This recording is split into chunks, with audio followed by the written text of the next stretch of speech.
Good evening, everybody. I'm delighted to be with you. I feel a slight false pretense. I know the extraordinary work all of you are doing in the area of working with migrants at a very difficult and troubled time in our world. And I'm just very honoured to be here among you and to learn about what you're doing and to say thank you for all your work. I speak as somebody who hasn't worked directly in the area of migration and immigration or much with migrants and refugees. But I come from Ireland, and I come from a country that is marked by, until the first half of my life really, until about the mid-90s, was a country that we used to say exported people. And for the more recent years, we import people. And that's a bit crude as a way of putting it, but it's an interesting reality. And the part of the reality I'd like to begin with is the experience of a people who had been marked by emigration. The culture I grew up in had stories and songs and novels and films about people who had to leave their homes, people who had suffered. There was a thing called an Irish wake, when a family gathered and said goodbye to somebody who was off perhaps to America, to Australia, and they would never see them again. They were saying goodbye. So they anticipate the wake of death and had this farewell. But these were extraordinary stories of people who then went and suffered, because they came as Irish, they came as relatively uneducated very often. Many were speaking an Irish language that the others didn't speak. They were poor, and particularly those who went at the time of the famine were seen as bringing illness with them. So they knew discrimination. And that's an important heritage that we try to keep alive. Our more recent story is the story of people coming into Ireland that's been associated with relative economic prosperity in our country. And that has brought new people in among us. And that has transformed our society. We've gone from 3.5 million people in 1990 to 5.4 million people today. Nowadays, I think it's something like 22% of all the people in the Republic of Ireland were born somewhere else. And this is an extraordinary transformation in what was a very small, homogeneous country. This has been a great learning experience, not without its challenges. Even for our own, the one culture, I'll just take one point as a point of reference, is religion. I grew up in a country that was almost predominantly Catholic. The statistics would say in 1990, 90% of the people were Catholic. Now it's 70%. If you look at those aged 25 to 29, it's 50%. If you look at a more interesting figure, in 1990, there were 2% of people identified as having no religion. Now, among those aged 25 to 29, it's 26%. So you see the challenges that are happening. Our culture is changing, and that's often upsetting for people and makes people anxious. But what I want to do is to try and open a horizon of culture as a horizon of hope. And I've taken a somewhat optimistic title, but I think it's important. It's about treasuring our differences, and then building a culture of encounter, which was something that was so dear to the heart of Pope Francis. I'm beginning with an unusual one. As I was preparing this, for some reason I got stuck with the idea of genetic diversity. And genetic diversity is that many species have various forms. In Ireland, we have many varieties of potatoes. In other parts of the world, it's a richness of other fruits. But part of that diversity is, and I just looked this, I asked Gemini to give me a quick hint on it. Genetic diversity is vital for biological conservation because it enhances species' resilience to environmental changes, diseases, and human impacts, ensuring long-term survival and ecosystem stability.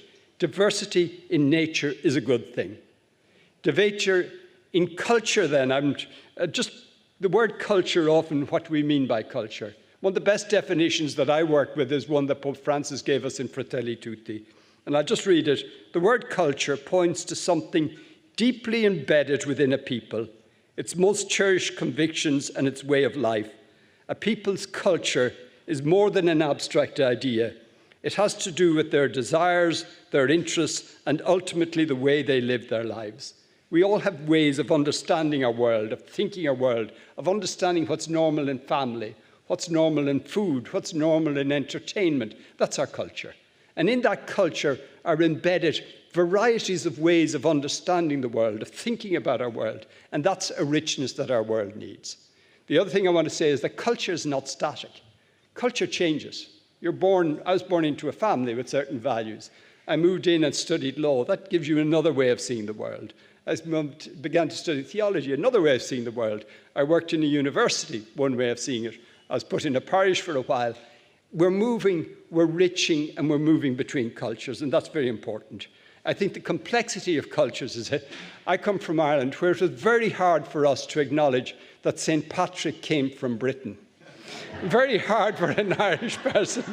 We took pleasure in, you couldn't say he was English because England hadn't been invented at that time, but it was very hard for us to acknowledge. I also came from one where one of my grandfathers was fighting for Irish independence, while the other was the land agent for a British large holder of territories squeezing out the poor tenantry. Does that make me less Irish? Some people would say yes. But we live also in a world in which we live with multiple cultures. One thing very often we talk about a multicultural society where we recognize the varieties and difference of cultures. Good, but nowadays we look for something which is more about interculturality, to see cultures as mutually enriching, as giving to each other, as contributing to each other. So how do we, one example that it's a very simple, I was walking down a street in New York and they were selling something called mozzarepas. Mozzarepas turned out to be Italian mozzarella added with Colombian flatbreads, and they had come together to a fusion of cultures that, from a cultural and anthropological perspective, were interesting. I don't think my doctor would approve, but they were there. But as I say, the cultural diversity is in different cultures. We have riches and different ways of understanding our world. And Pope Francis was very strong on needing to value and appreciate all the different cultural insights. When he was writing about Laudato Si, about the problems of the environment, about climate change and its impact on people, he was very clear we will need the culture of science. We need politicians and their culture. We need economists. We also need traditional cultures, people who lived close to the earth, and we need to bring those cultures together so that we have the benefits of the insights of all, so that we have a richer understanding of what it is to be human. And the word that's strangely, the most, I've Googled this and made clear I'm right, the most used word in Laudato Si is dialogue.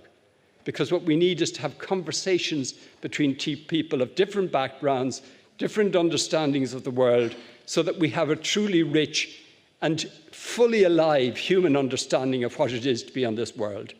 The word dialogue itself, and here I owe a lot to my former boss, Cardinal Ravasi, who was a student of languages. And he always said dialogue came from two words in Greek, dia and logai. I always thought dia meant two. It's not. It means between or across or reaching between two different places. And the logai is the word, the logos, the word. We all have words. We have ways of seeing our world. So a dialogue is ultimately about bringing different views, different understandings of the world, different value sets together, and trying to bring them together to see how we can deepen our understanding of the meeting between different cultures. So again, I'm trusting myself to the scholarship of Cardinal Ravasi. He said the dia word also had to do with digging, going deeper. When we sometimes confront what looked like differences, if we go deep enough, we discover that there are more commonalities there. I remember one thing we worked on, it's a different field, but it's related. It was interreligious dialogue in Ireland. We had a discussion of Muslims, Jews, and Christians, and lots of differences on the surface. We were able to focus on things like prayer, pilgrimage, and fasting to discover practices and ways of being that united us. I'll skip the next one, I'll move on. Dialogue, but dialogue, sometimes we think dialogue is a technique. We learn a strategy. I listen to you and then I get my point in. I make my point better because I've listened to you. No, dialogue is fundamentally an attitude. And it calls for, I think, above all, a different way of looking at seeing, at understanding the person with whom I'm dialoguing. The word that's often used is the word other. It's not a word we like, but very often it's a word that's there. How do we think about the person, the other person? Do we think in terms of proximity? Do we think in terms of somebody who is like me, who is human, who is my brother or sister? Or do I think with the distance of what's different about them? I see them as somehow threatening. I see them as in competition with me. I see them as an enemy. And in our society, it is much easier, unfortunately, to play the card of fear and hate than it is to play the card of love and hope. Our challenge is to be people who face difference, bringing together the aspects of love and hope. In that, and this is where Pope Francis is very clear, the diversity, we bring it together to bring people together, to create a culture of encounter, so we learn from each other. Again, this would be my last quote of the evening, but it's again from Pope Francis. And he said about the stories we need to listen to. And we need to listen to the stories of migrants, because they're always stories of an encounter between individuals and between cultures. For the communities and societies to which they come, migrants bring an opportunity for enrichment and the integral human development of all. When we think of migrants, people who have left their homes, who have journeyed, who have sacrificed, we are talking about people of resilience, people who have journeyed in hope, people of enterprise, people our society needs. And I think one of the stories we need to do much more is to tell the stories of the positive contributions of migrants to our countries. I come from a country where my mother died 4 years ago in a nursing home. 95% of the people working in that nursing home were coming from South India and the Philippines. And they were wonderful people. But I don't value them just because they were wonderful people. But they were people, and we need to understand how much migrants are giving to our society and to tell those stories. To come with it, and for religious communities, because we too, if I look at the reality of my own country, how much we have been enriched by the presence of people who are more committed to their faith than many of my contemporaries who have been through a difficult time in Ireland and for whom the church is something a bit alien and foreign. So much life in our parish is coming from people coming from different societies, and we need to be, as faith communities, tell the positive stories, keep them out there, because there'll be no shortage of the negative stories. And part of that is to create a constituency for positivity. Many politicians are afraid to take more courageous positions on issues of migration because it's too easy to fall foul of their voters who are frightened and afraid. Part of what we need to do is to create a constituency, people who will support those who are courageous, who will stand with those who have a more positive story to tell, and that's part of our job. And as I say, it's all about the stories we tell. Can we change the story? Can we tell the stories about the people who are doing so much good? Can we tell the stories about the young children in our society who are in our educational institutions? We have seen many of our educational, I'm only talking from my own experience, transformed by the presence of children who came from other cultures, who've had to learn another language, but who have raised the levels and become an example for others of what a commitment to achievement and to education looks like. I'll take one point here because I don't want to go on too long. The Archbishop Welby, who's about to retire, our Archbishop of Canterbury, had an expression he uses about, and it comes from the ecumenical sphere, about receptive ecumenism. When I enter into dialogue not to make my point, but to learn what the other person has and that's missing in my tradition. Can we start by often we enter dialogue, well, I listen and then I have my points to get across. No, it's about learning, listening and discovering.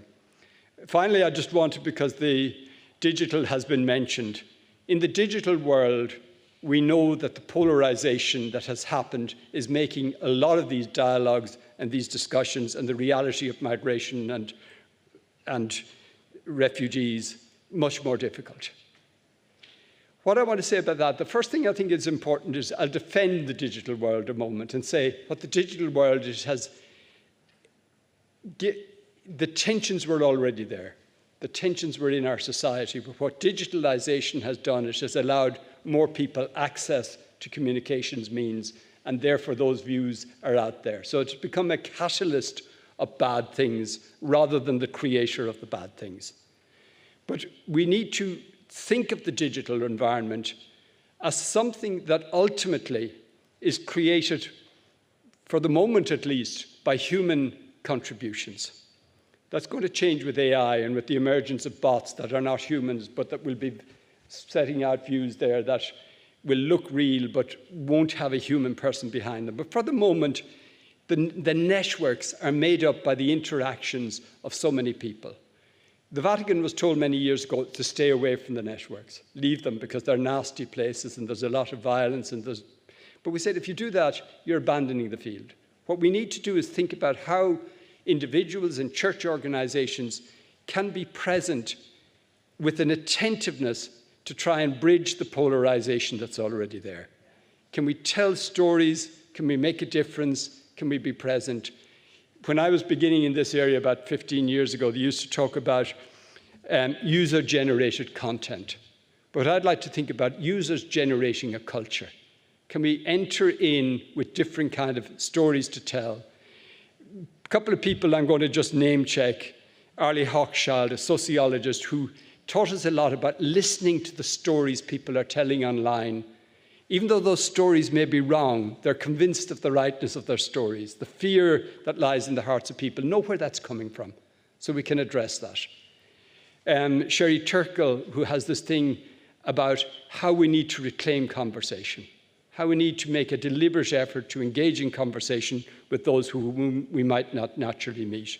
And Cass Sunstein, who talks about the danger of a democracy and says all of us need to make the effort to read from people we don't agree with, to go to the websites and the podcasts that we don't like and try and listen and see, can I learn, not learn, but can I at least understand? Can I begin to be more intentional in my engagement, in my consumption of media, so that I'm more attentive to where's my attention going?